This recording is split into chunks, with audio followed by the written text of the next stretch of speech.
Hello.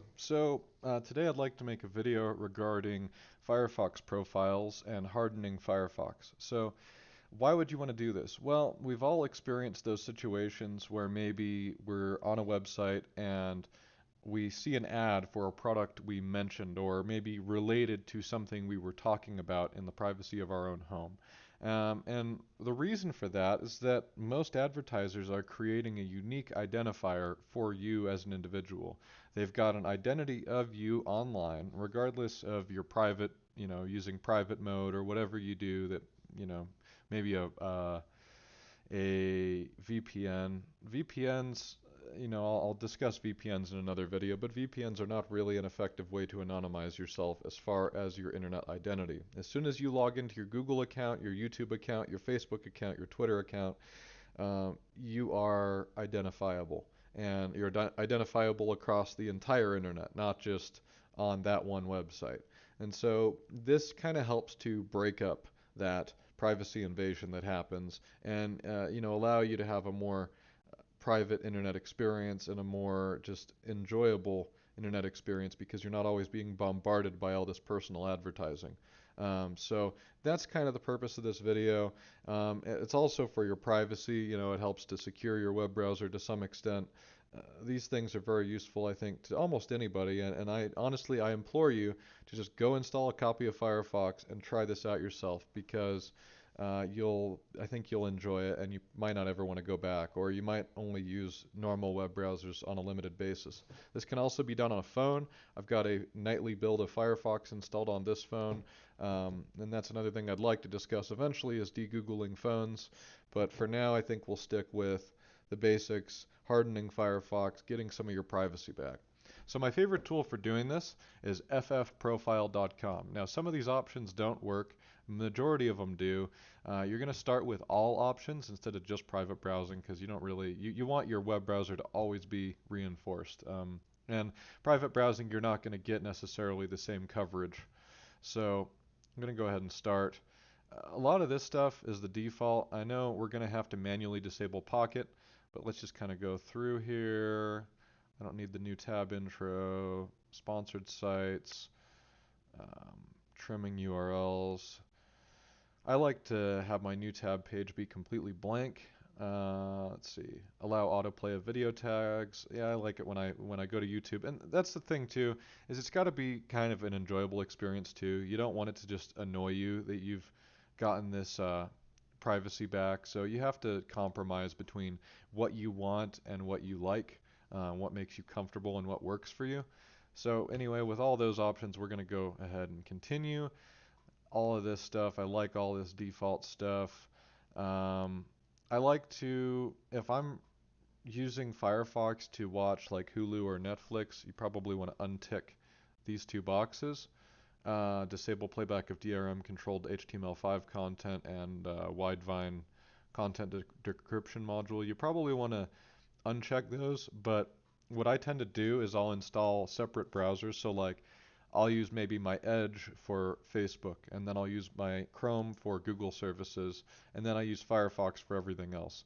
It sounds like a bit of a pain, but it's really not that excessive once you get kind of used to it. And basically with your Netflix and your Hulu and that kind of stuff, or purchased content on YouTube, you might just use Chrome instead of your hardened Firefox. Your hardened Firefox is kind of for your everyday browsing when you're looking stuff up and you just don't want to be constantly bombarded by advertising. Um, so we're going to go ahead and kind of continue through here. Disable access to device sensor data. Disable Firefox suggest. This is all fine. Fake another user agent. So this is kind of a fun option. What you can do is you can actually pretend to be a computer that you aren't. So what this sort of helps with, it helps anonymize you a little bit. So if you're using Linux, for example, you're part of a much smaller percentage of users. And by the way, all of this will work in Windows as well. This is not a Linux specific thing or Mac. It's all cross-platform. But I could pretend to be using a Windows machine just by copying this and pasting it in here, and boom, now my web browser looks like it's a Windows what Windows 10 Apple WebKit, so basically probably Chrome, looks like I'm probably using Chrome or possibly Firefox under, you know, uh, Windows 10, and that's pretty much the most common. Um, Actually, it's weird to me that it says Mozilla 5.0 and then Chrome, Safari, because those are Chromium and then Mozilla is its own engine. But anyway, I'm assuming that this is a valid user agent, and we could just paste that in there. Now we're pretending like we're using Windows, and we're much less unique and harder to identify as a unique individual. Um, this is a good option to use. Block cookies which are not from the site you're visiting.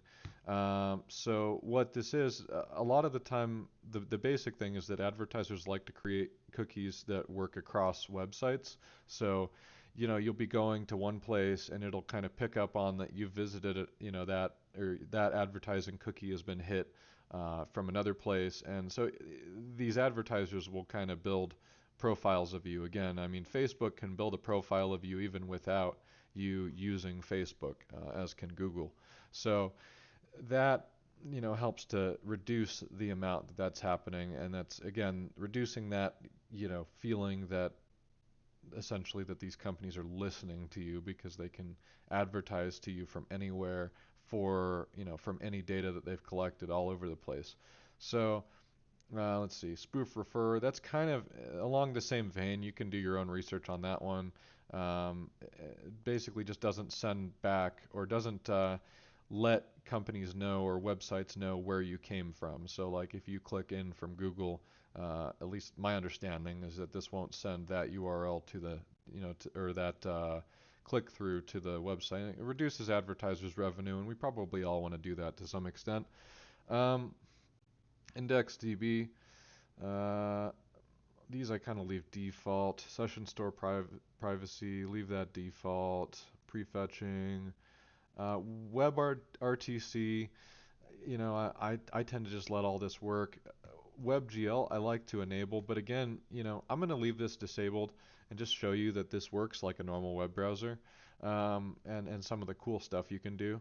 So, WebGL, that's like for games. I'm trying to think of, there's a like Quake Open Arena Online, where you can play the Quake 3 open source port online.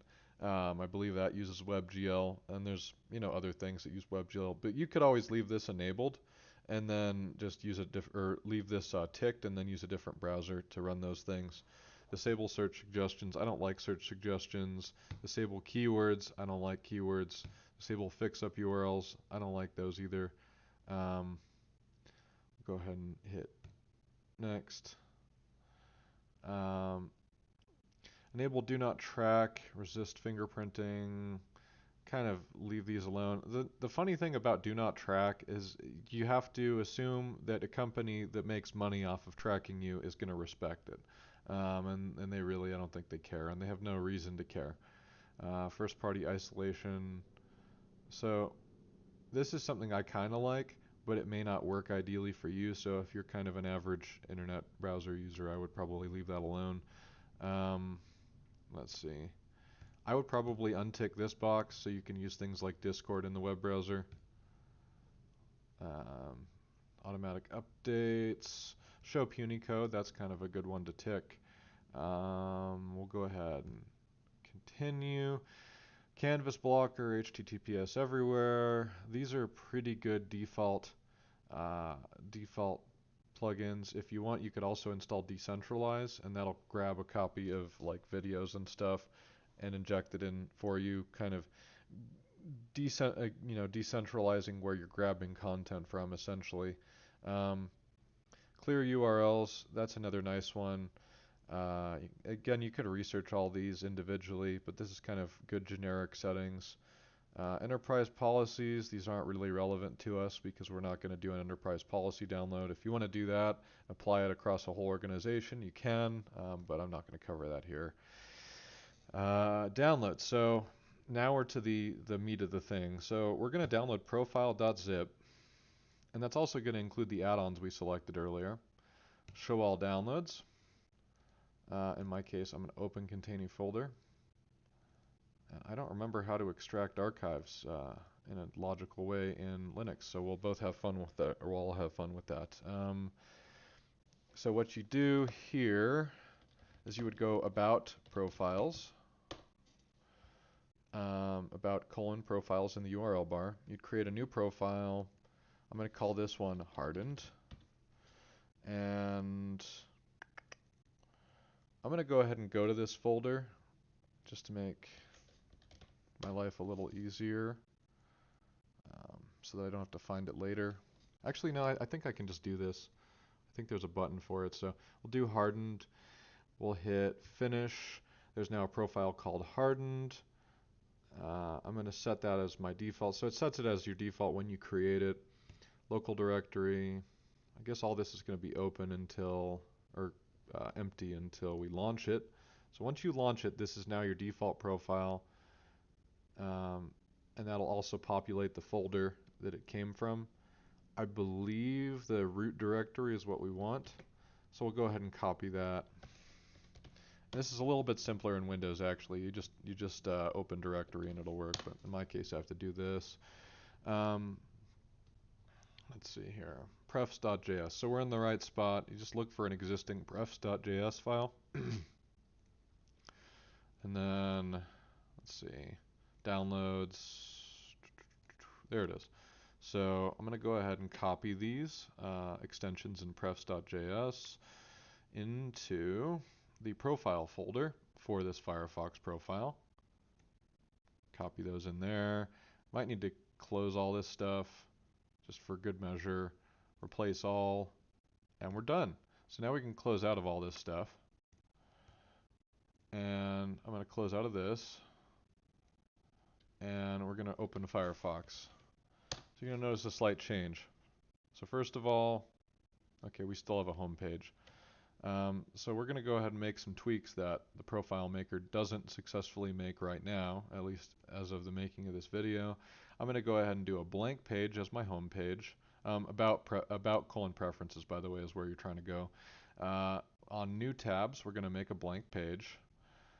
I'm going to go ahead and get rid of shortcuts. I'm going to get rid of recommended by Pocket, and just kind of reduce it to almost nothing here. Just going to be a web search on the home page.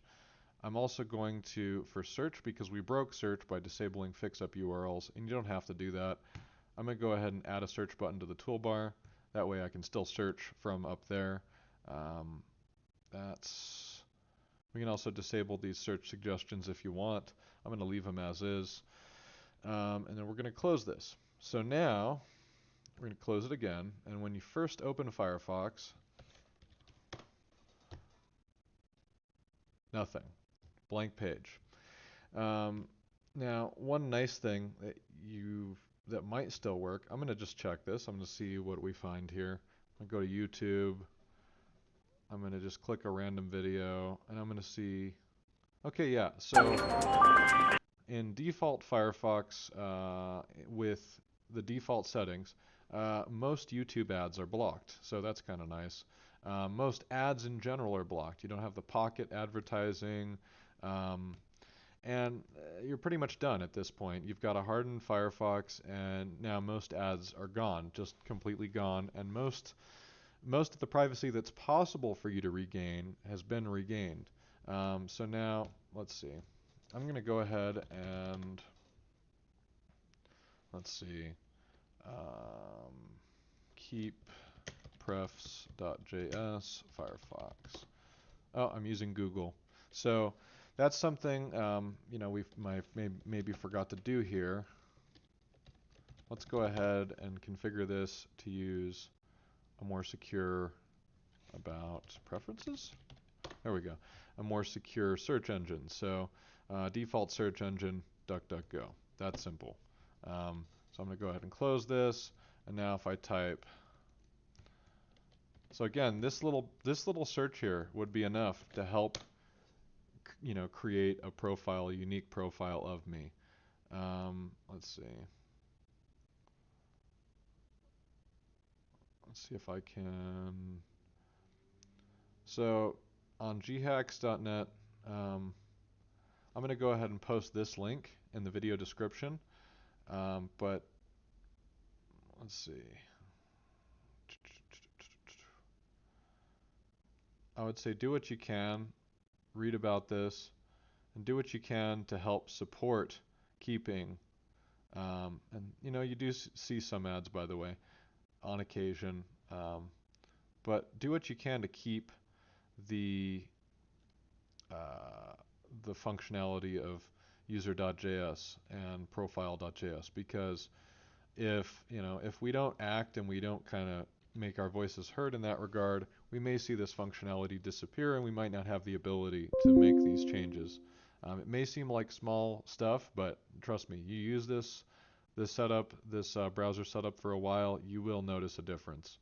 But I think with that, I'm going to leave this video. I'm going to sign off, and I really appreciate you watching. Please like, comment, and subscribe. On behalf of Tailored IT Solutions, this was George Van Treese, and I'll see you in the next video.